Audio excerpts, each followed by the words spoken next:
Tipe-tipe orang main slime. 1. Normal. Hai guys, aku punya slime. Warnanya tuh kuning. Dia tuh honeyable. Terus dia tuh melar. Terus dia tuh bisa digini-giniin guys. Oh my god. Kedua, marah. Hai. Ih, kesel banget sih. Aduh. Sampai slime jatuh.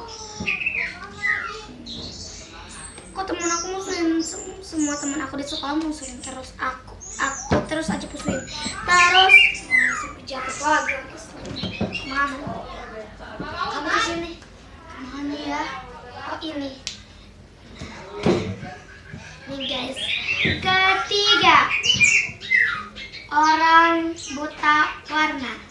Hai guys, aku punya slime. Warnanya tuh warna merah.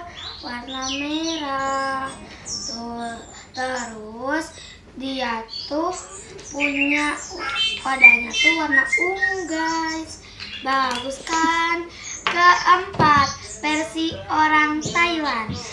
Hai guys, sawadiha, selaima.